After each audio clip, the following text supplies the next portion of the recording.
Ever catch yourself lost in thought, replaying memories, or maybe even cooking up some wild what-if scenarios? Happens to the best of us. Well, today we're taking that universal human experience, that ability to imagine, and really giving it the philosophical deep dive it deserves. And to guide our exploration, we've got a fantastic resource. A comprehensive entry from no less than the Stanford Encyclopedia of Philosophy. That's right. So we're not just talking about whimsical daydreams here, but the real philosophical meat of what imagination is, how it works, and all the different roles it plays in our lives. Roles that I think will really resonate with a philosopher at heart. Definitely. I mean, think about it. Imagination is involved in everything from understanding someone else's point of view to appreciating art to even those wild thought experiments in theoretical physics. It's pretty mind-blowing when you stop and consider it, right? But, and maybe this won't surprise you, actually pinning down a single clear-cut definition of imagination is surprisingly tricky. It really is. Yeah. Even way back in the 70s, P.F. Strawson, a prominent philosopher, pointed out just how widely we use terms like image and imagine, and he questioned whether we could really group them under one neat conceptual umbrella. And it seems like that challenge hasn't gotten any easier over time. Even Kendall Walton, in his influential book Mimesis as Make-Believe, concluded that a simple, all-encompassing definition of imagination remains elusive. Which makes sense, right? It's just such a multifaceted thing. However, we're not completely lost at sea here. Leslie Stevenson, another philosopher, took on the task of cataloging the major conceptions of imagination. And get this, he identified 12 different influential strands across philosophy of mind, aesthetics, ethics, you name it. Okay, so even if a one-liner definition is out of reach, it sounds like there's a rich history of philosophical exploration to dig into. But with all this complexity, how have philosophers even approached trying to understand imagination? Well, there are three main ways they've tackled it. First, they've spent a lot of effort trying to tease apart all the different ways we use the word imagination. Like, are we talking about forming a mental picture or considering a hypothetical situation? Those are quite different, right? Then there's been work on developing taxonomies, which basically means trying to categorize different types of imagining we do. So creating some sort of organizational structure, I guess. Exactly. And finally, philosophers have been exploring the underlying norms, the sort of unspoken rules that seem to shape our imaginative experiences. Okay, I'm already intrigued. You mentioned taxonomies, but right off the bat, you said that coming up with a simple one is pretty tough. Why is that? Well, as Strawson and Walton emphasized, the sheer range of things we lump under the term imagination makes neat categorization incredibly difficult. Think about it. Daydreams, pretending, engaging with art, scientific thought experiments, it's a lot to wrangle. I see your point. But surely there have been attempts to bring some order to this chaos, right? What are some of those descriptive taxonomies that philosophers have proposed? Oh, definitely. Walton himself, for instance, offers some helpful distinctions. He talks about spontaneous imagining, the kind that just pops into your head out of nowhere, versus deliberate imagining, where you're consciously choosing what to imagine. Like, right now, I'm deliberately imagining a giant talking tortoise. Perfect example. He also distinguishes between a current imagining, where the imagined content is front and center in your awareness, and non-occurrent imagining, which might be more like a background capacity or something you can easily bring to mind. And lastly, he differentiates between social imagining, where you're imagining together with others, like in a collaborative storytelling game, and solitary imagining, which is just you and your mind. Okay, those distinctions make intuitive sense. But you also highlighted this idea of imagining from the inside versus imagining from the outside. That sounds a bit more philosophically loaded. It really is. This gets into the whole question of perspective and imagination. Imagine someone saying, imagine you're facing a moral dilemma. Now, you could imagine that from the outside, picturing a person in that situation may be weighing different options. But imagining from the inside means taking on their perspective, trying to feel what they'd feel, think what they'd think. So it's not just about the objective facts of the scenario, but about stepping into someone else's subjective shoes. Exactly. And this distinction gets really interesting when you think about those classic philosophical thought experiments, especially ones about personal identity. Like, what if your consciousness was transferred to another body? Imagining that from the inside versus the outside can lead to very different conclusions about what makes you you. Now we're getting to the good stuff. Yeah. You also mentioned more systematic and potentially controversial taxonomies. This is where it gets really interesting, I bet. It does. So, for example, you have Curry and Ravenscroft, who propose this three-part distinction between creative imagination, sensory imagination, and recreative imagination. Creative imagination is about coming up with new ideas. Sensory imagination is about conjuring up vivid mental images, sounds, or other sensations. And recreative imagination is about imagining the world from a perspective other than your own at this very moment. I can already see how those categories could overlap in practice. We definitely can. Then there's Van Leeuwen, who offers a different breakdown. He talks about constructive imagining, which is the active process of building mental representations. He also has attitude imagining, which is about the stance we take towards those representations. Are we treating them as beliefs or just hypotheticals? Oh, that makes sense. Right. And finally, there's imagistic imagining, which, as you might guess, focuses on the format of the representation itself. Is it sensory, like a mental image? It's like they're dissecting imagination from different angles. The process, the attitude, the content. Precisely. And then we have this really fascinating puzzle that Kind and Kung bring up. They call it the puzzle of imaginative use. They point out that we seem to use imagination in two seemingly contradictory ways. Oh, how so? Well, on one hand, we use it to break free from reality, to explore crazy possibilities. But on the other hand, we use it to learn about the actual world, like through thought experiments in science. So how can this one mental faculty do both? That is a head-scratcher. So how do they try to resolve this seeming paradox? Their answer lies not in saying there are different types of imagination, but in looking at how much constraint we put on it. When we're using imagination to learn about the world, our imaginings are much more bound by what we know or believe to be true.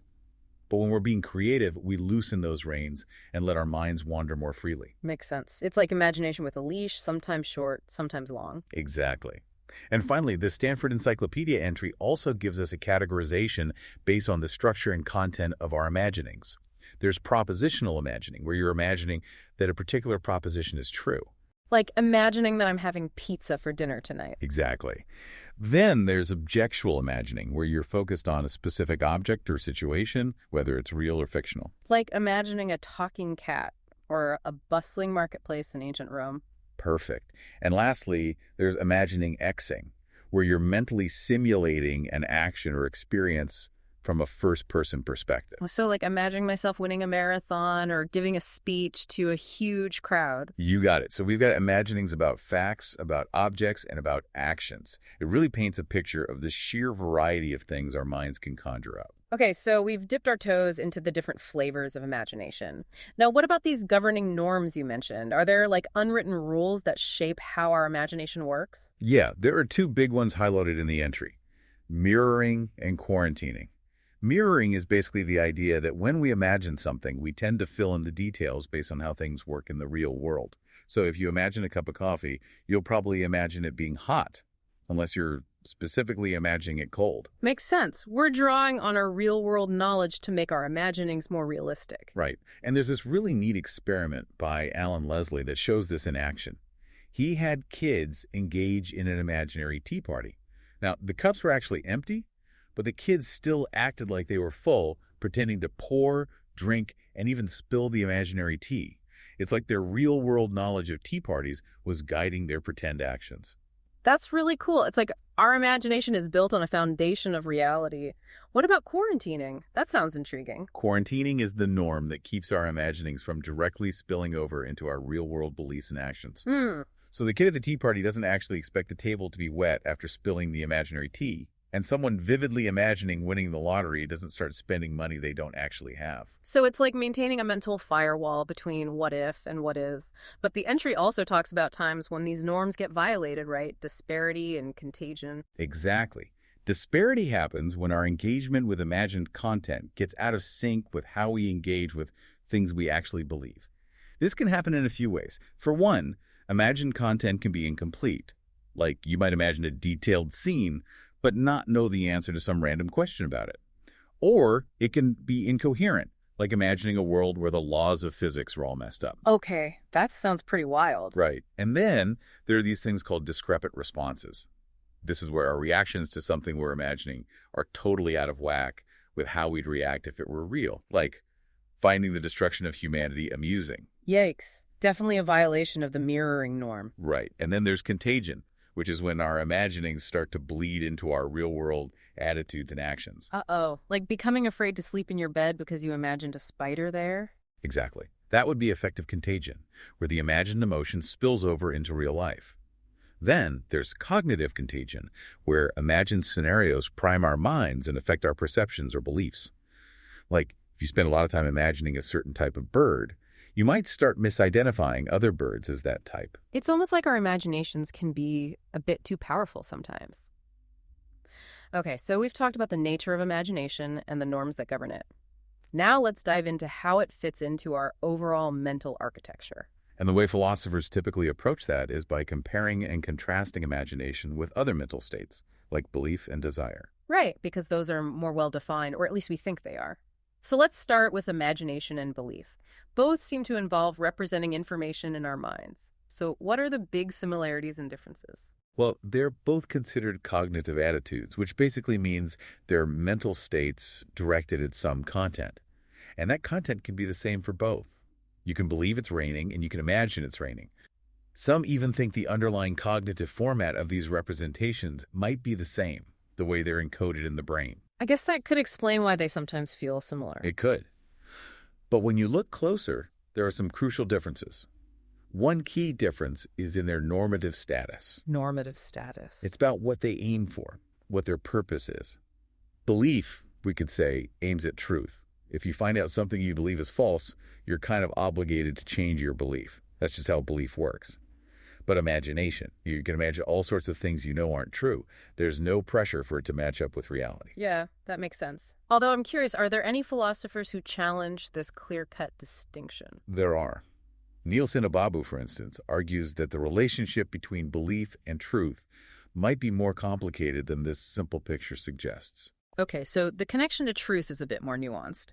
What about the actual roles they play in our minds? How do they function differently? One major difference is in their connection to action. Beliefs tend to lead directly to actions. If you believe a dangerous animal is nearby, you'll probably run away. But if you simply imagine a dangerous animal, you won't necessarily run. However, there are cases, particularly in pretense, where imagination does seem to lead to action. Think about kids playing make-believe. Their imagined scenarios definitely drive their actions within the game. So it's not a black and white distinction. Exactly. A more nuanced view is that imagination can guide or prepare us for action, but it doesn't have that same automatic link that belief does. It's more about setting the stage rather than pulling the trigger. What about imagination and emotions? I feel like those can get tangled up in interesting ways. They absolutely can. And this is another area where belief and imagination seem to differ. If you believe something truly scary is happening, you'll likely feel real fear. But if you're only imagining it, the emotion, while maybe still present, is often different. Right, you're not going to have a full-blown panic attack just because you're imagining a monster under the bed. Right. Now, Walden argued that this is because beliefs evoke genuine emotions directed at real things, while imagination leads to quasi-emotions directed at the imagined content. So, like, you can be sad about a fictional character's death, but you're not going to go into mourning like you would for a real person. Exactly. Of course, there are philosophers who disagree with this sharp distinction. They tend to have more expansive view of emotions, arguing that even our responses to imagined scenarios are genuine emotions. They're just directed at different targets. I see. It's like the content of the emotion is different, but the emotion itself is still real. That's the idea. And this ties into the classic paradox of fictional emotions. How can we be genuinely moved by things we know aren't real? It's a question that's kept philosophers busy for a long time. For good reason. It's a fascinating puzzle. Okay, so there's this ongoing debate about how different the emotions we feel in response to real versus imagined scenarios actually are. But what about the idea that maybe imagination and belief aren't separate categories at all? Could they exist on some kind of continuum? Some philosophers have suggested that. They point to things like delusions, where people hold beliefs that are clearly out of touch with reality, or to really immersive experiences of pretense, where the line between what's real and what's imagined can get blurry. Right, like method actors who really get into character. It can be hard to tell where the acting ends and the real person begins. Exactly. So the idea is that maybe instead of two separate boxes, belief and imagination are more like points on a spectrum. With varying degrees of conviction or endorsement. Makes sense. But what about the opposite perspective?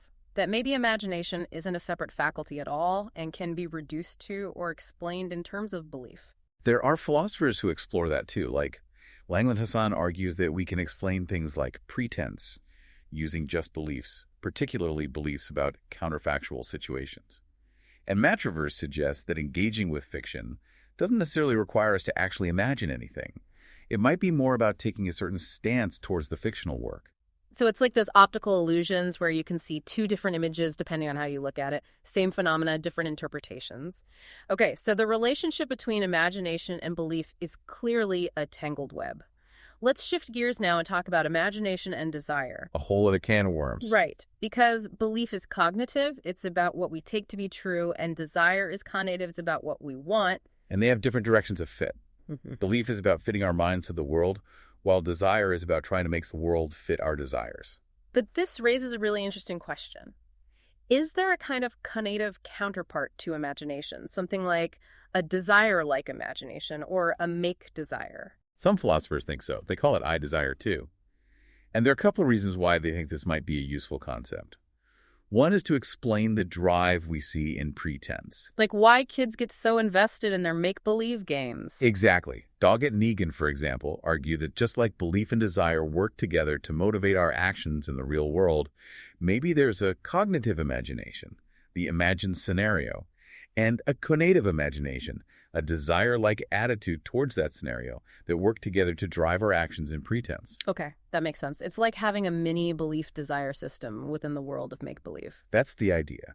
Another reason for positing a conative imagination is to try to understand the paradox of fictional emotions, specifically our strong emotional responses to things like tragedy and horror.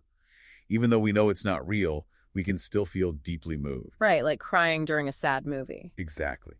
So, Curry and Ravenscroft and Doggett and Egan suggest that a desire-like imagination, directed at the fictional events, could explain why we feel these emotions so strongly, even when we know they're not real. So it's like we're not just passively observing the fiction, we're somehow invested in it emotionally.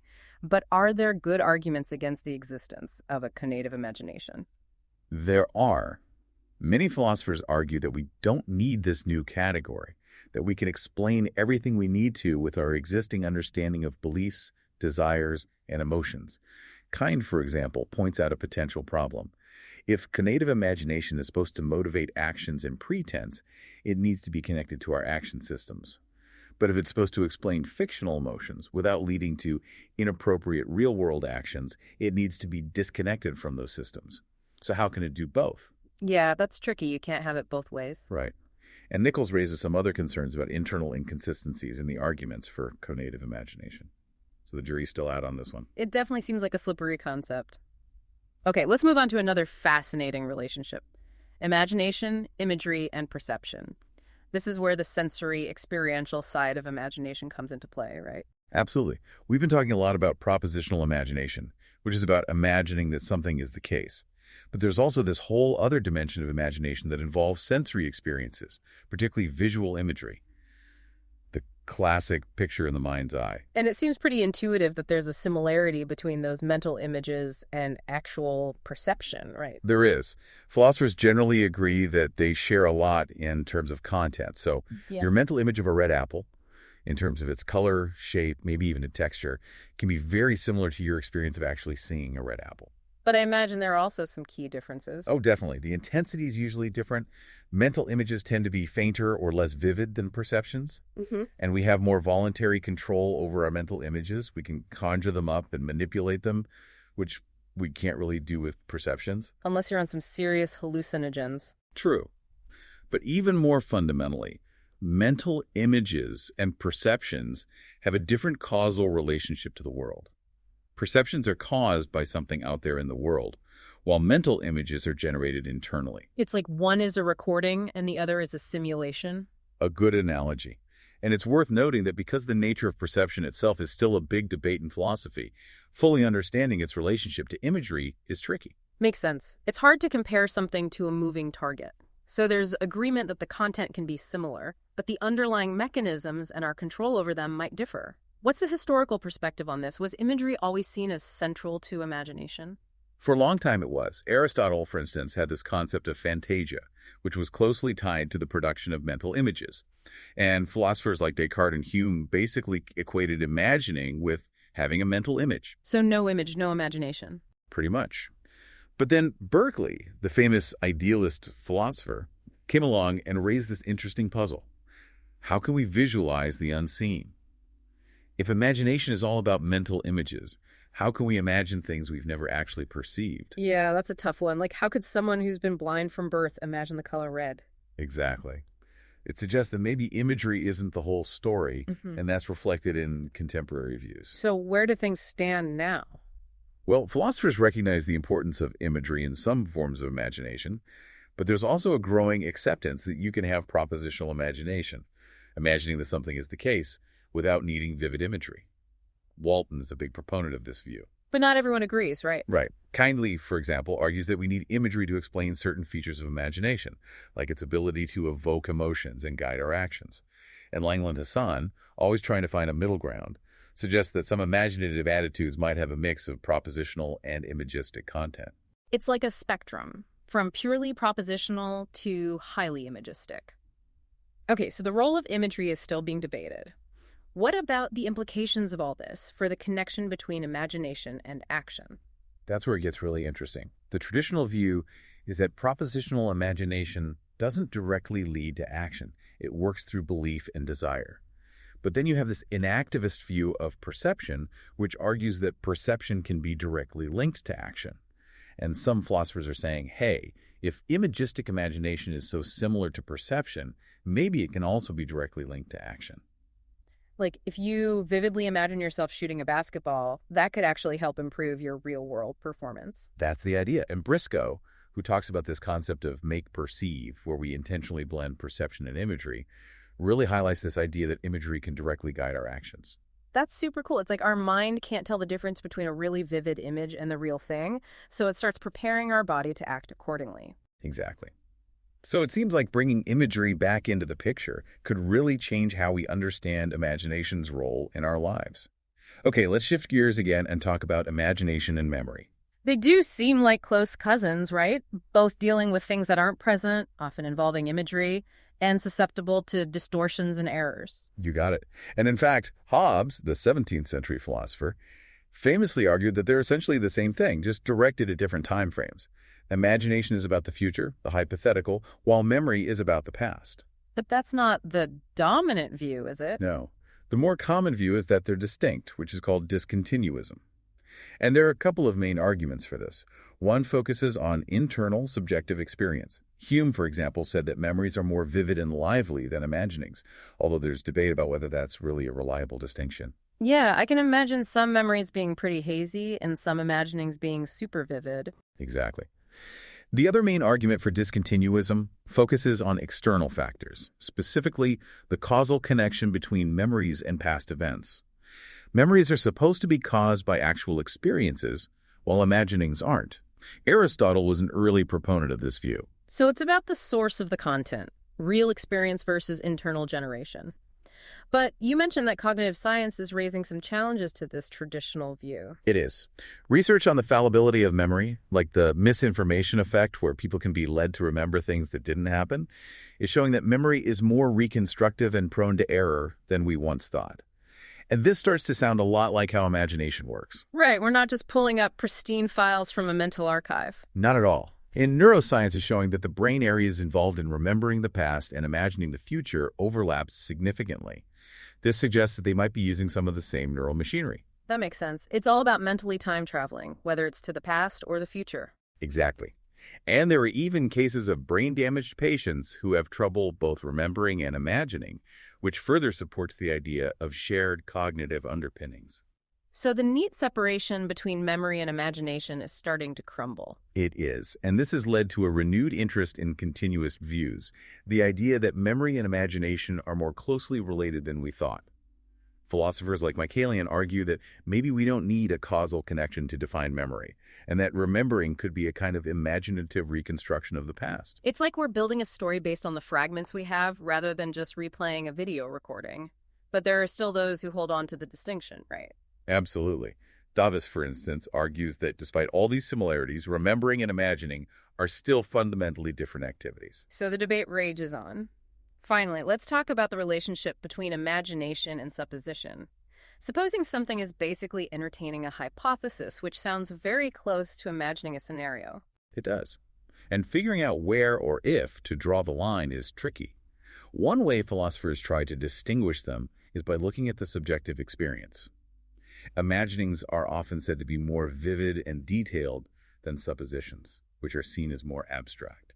But we already talked about how that vivacity distinction can be unreliable, right? We did. And Weatherson adds another wrinkle.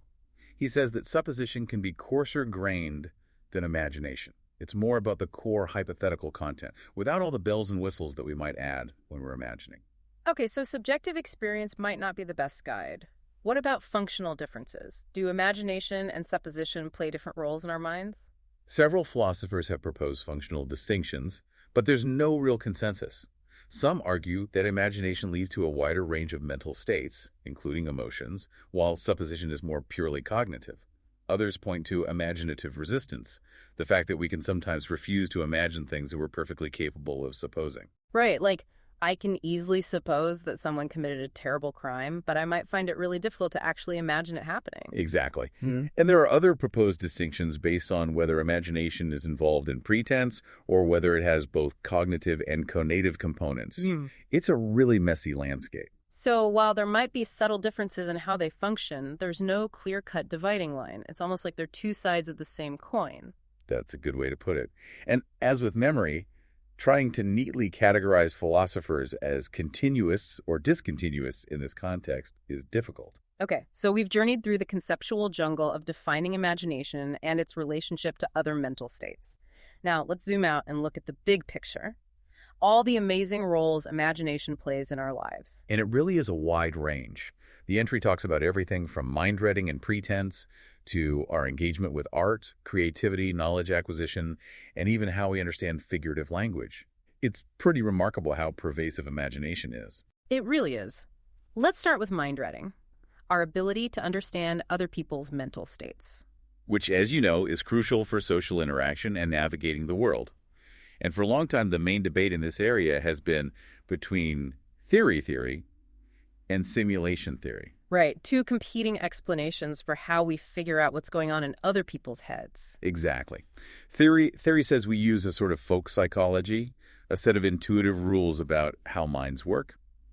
Simulation theory, on the other hand, says we actually simulate other people's mental states in our own minds.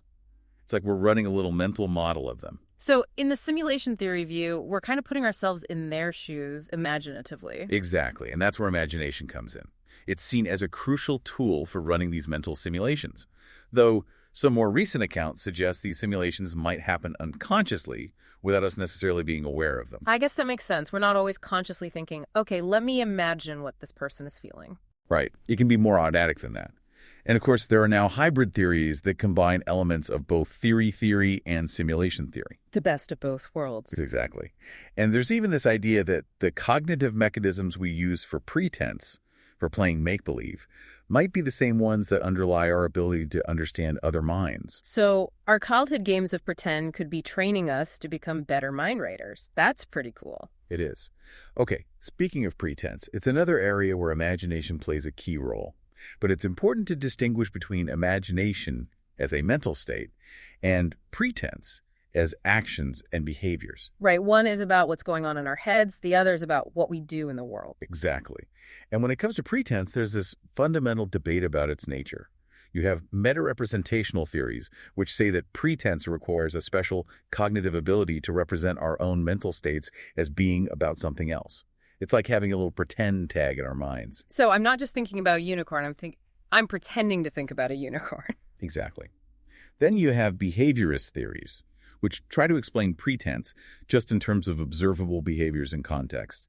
They focus on the behaving as if aspect of pretense without needing all that fancy meta-representation stuff. So for them, it's all about the outward performance, not the internal mental gymnastics. And these different theories have different implications for how we understand the role of imagination in pretense, right? They do. Behaviorist theories generally see imagination as being essential for guiding and structuring the actions involved in pretense, especially in more complex forms of make-believe. But meta-representational theories often say imagination isn't strictly necessary. They might have other mechanisms that do a similar job, like Leslie's decoupler. It's like each theory has its own toolbox for explaining pretense? And it gets even more interesting. Some behaviorist theories, like the one by Curry and Ravenscroft, actually try to explain pretense without using imagination at all. And Langland Hassan has proposed a theory that tries to explain both how we do pretense and how we recognize it in others, without relying on either meta-representation or a special faculty of imagination. He just uses our existing beliefs, desires, and intentions. So it's a really lively debate with a lot of different perspectives on the table. Okay, let's move on to a more sensitive topic. Psychopathology. The idea that conditions like autism and delusions might be linked to disorders of imagination is pretty provocative. It is, and it's important to approach this topic with caution and nuance. Of course. So let's start with autism. Okay. Autism is often characterized by what's called Wing's triad, which involves difficulties in social interaction, communication, and imagination. And these difficulties with imagination can manifest in different ways. Children with autism might engage in less spontaneous pretend play, have more repetitive play patterns, and show less interest in things like fictional stories. So their imaginative worlds might be structured differently, or they might have less access to them. That's the general idea.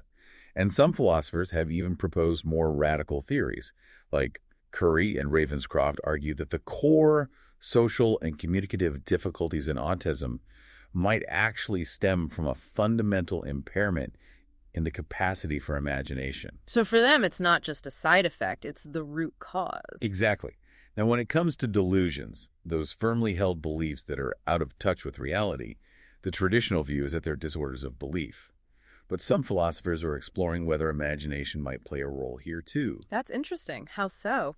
Well, Curry and Ravenscroft again suggest that some delusions might arise from problems with source monitoring, where people misidentify vivid imaginings as actual beliefs. It's like they lose track of where the thought came from. So they might be confusing their internal world with the external world. Right.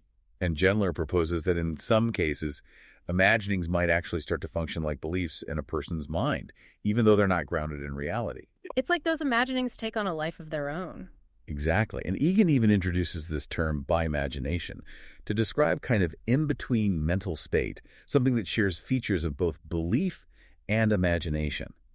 He thinks this might be what's going on in some cases of delusion. So it's not just about having false beliefs.